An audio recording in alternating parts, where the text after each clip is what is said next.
राजवन्ना कहाँ है नंदिनी की माँ? सवेरे से मिलने ना आया। की बात है? तबीयत तो ठीक है ना उसकी? जी ठीक है। दुख हो गया है उसे देख के। बहुत अकेला हो गया है वो छोटी दुल्हन की जाने के बाद।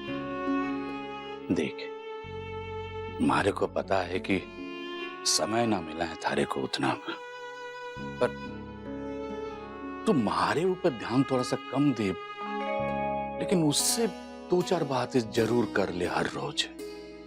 थोड़ा बहुत बतिया लेवे तो इंसान का मन हल्का हो जावे है।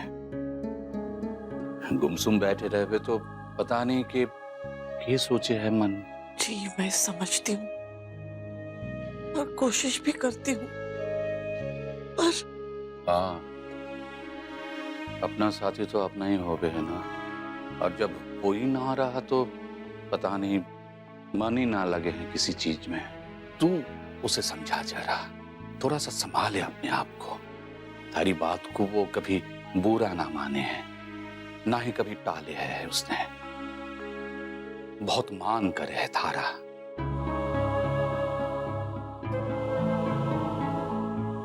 अब नहीं करेगा नंदिनी के बाबूजी। पर आप ऐसे कैसे कर सकते हैं? आपने फोन पे तो कहा था ना कि रूम है। तब था, अभी नहीं है। मतलब मैडम जो टोकन पहले देगा रूम उसका, आपको जल्दी आना चाहिए था। देखिए भैया, मैं बाहर से आई हूँ, मेरे पास रहने के लिए अभी कोई घर नहीं है। मैडम आपका नंबर है ना मेरे पास, कुछ होता है तो मैं आपको बताता हूँ। लेकिन मैं क्या करूँ? मैं अंशु को फोन कर। नहीं, मैं उसको पहले बहुत डिस्टर्ब कर चुकी हूँ, अब और डिस्टर्ब नहीं कर सकती। और मम्मी पापा को तो बिल्कुल भी नहीं बताऊंगी कि तू परेशान हो जाएगी। पर करूँ क्या? मम्मा आज पार्टी में रिया भी आएगी, वंश ने उसे भी बुलाया और मैं और रिया पार्टनर्स बनेंगे डांस में। देखना प्राइज तो हमें मिलेगा। छोड़ा तैयार हो गया हो, तुम्हारे साथ भेज दे। मंदिर जाते समय छोड़ के आऊंगी और आते समय वापस लेके आऊंगी। रुको, बुआ दादी को परेशान मत करना। हाँ, परेशानी की चिंता मारी ना कर, चिंता तो वहाँ की कर जो थारी वजह से परेशान हुआ है। चल लल्ला। ओके बाय मम्मा। भाभी, मैं और सुधा भाभी राशन और सब्जी लेने बाहर जा रहे हैं। ये बिल भरने गए हैं।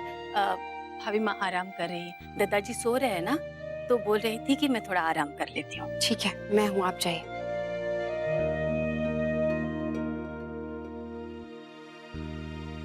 बहुत खालीपन था मावा। ऐसे ही नहीं कहते बड़ी बहू, बिन घरनी घर भूत का डेरा। सच में पता नहीं कैसे रहते होंगे भाई साहब वहां गायत्री बहन के बिना। हर पल उनकी याद आती होगी। नहीं जी?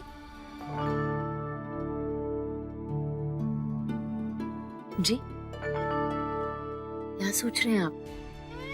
हम भी यही सोच रहे थे शौर्य की माँ, कि कैसे रहते होंगे समधी जी समधन जी के बिना। आपके दिन रात का साथी एक दिन अचानक आपको ऐसे छोड़कर चला जाए और उसके लौटने की भी कोई उम्मीद ना हो, तो फिर क्या करे कोई? घर में इतने सारे सदस्य हैं, लेकिन आप फिर भी अपनी मन की बात किसी से नहीं कह सकते। हम समझते हैं इस बात को, क्योंकि जब आप भी कुछ दिनों के लिए हमसे दूर चली गई थी ना, तो हमने भी बिल्कुल ऐसा ही महसूस किया था। जीवन साथी की जगह कोई दूसरा नहीं ले सकता। उसके जाने के बाद जीवन में जो खालीपन, जो कमी आ जाती है, उसे कोई दूसरा नहीं भर सकता।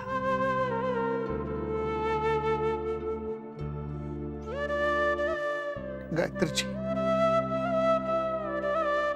बहुत बड़ी गलती हो गई मुझसे। मैंने बच्चों को गलत समझा और बहू तो कमरे के दहलीज पर खड़ी रहती है और कहती है, बाबूजी कुछ खा लीजिए। बाबूजी चलिए, टेलीविजन पर पुरानी फिल्म चल रही है, देख लीजिए। आई क्या कुछ नहीं करती बहू मेरे लिए। और गायत्री जी, मैंने बहू को डांटा, बहुत गलत किया मैंने। गायत्री जी, आज मुझे अपने आप पर शर्म आ रही है।